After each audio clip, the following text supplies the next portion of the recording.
सुंदरवन गांव में चारों ओर हरियाली थी। 10 साल का आरव अपने दादाजी की पुरानी संदूक की सफाई कर रहा था। अचानक उसे एक पुराना पीला पड़ चुका कागज मिला।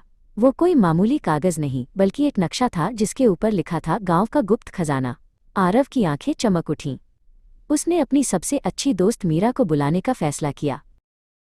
मीरा नक्शा देखकर दंग रह गई। नक्शे में गांव के पुराने बरगद के पेड़ से शुरू होकर जंगल के बीच बने एक खंडहर तक का रास्ता दिखाया गया था। मीरा ने कहा, आरव, ये तो किसी रोमांचक फिल्म जैसा है। चलो हम इस खजाने को खोजते हैं। दोनों ने अपनी पानी की बोतलें और एक टॉर्च उठाई और निकल पड़े। वे गांव की पगडंडियों से होते हुए विशाल बरगद के पेड़ के पास पहुंचे। उसकी जड़ें जमीन तक लटकी हुई थीं।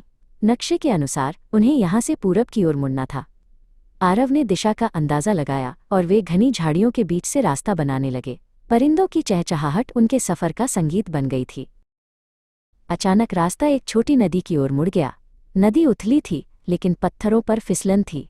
मीरा बड़ी सावधानी से पत्थरों पर पैर रखकर नदी पार करने लगी। उसने अपना संतुलन बनाए रखने के लिए अपने हाथ फैला रखे थे।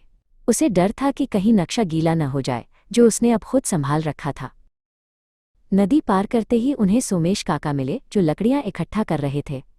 सोमेश काका गांव के सबसे बुजुर्ग व्यक्ति थे। उन्होंने बच्चों को रुकते देख पूछा, नन्हे मुसाफिरों, कहाँ चले? जब आरव ने उन्हें खजाने के बारे में बताया तो काका मुस्कुराए और बोले, खजाना वहीं मिलता है जहां उसे संभालने की समझ हो। काका की बात सुनकर आरव और मीरा और भी उत्सुक हो गए। वे नक्शे का आखिरी पड़ाव पार कर एक पुराने पत्थरों से बने मंदिर के खंडहर के पास पहुंचे। वहां हर जगह बेलें और फूल उगे हुए थे। नक्शे पर एक क्रॉस का निशान ठीक एक बड़े नक्काशीदार पत्थर के नीचे बना था। दोनों ने मिलकर उस पत्थर को खिसकाने की कोशिश की। काफी मशक्कत के बाद पत्थर थोड़ा हटा और नीचे एक छोटी सी लकड़ी की संदूक दिखाई दी। आरव का दिल तेजी से धड़क रहा था।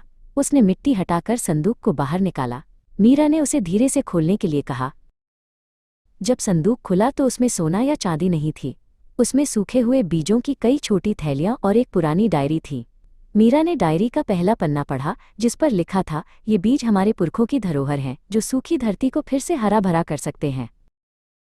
आरव ने डायरी के बाकी पन्ने पलटे। उसमें उन फसलों को उगाने के तरीके लिखे थे जो कम पानी में भी खूब अनाज देती थीं। आरव को सोमेश काका की बात याद आई। उसने कहा, यही असली खजाना है। इन बीजों से हमारे गांव के खेतों में फिर से रौनक लौट आएगी। कुछ महीनों बाद पूरा गांव हरा भरा हो गया।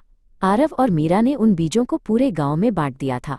गांव का हर घर खुशहाल था। बच्चों ने समझ लिया था कि असली खजाना सोना चांदी नहीं, बल्कि अपनी मिट्टी और परंपराओं को बचाकर रखना है।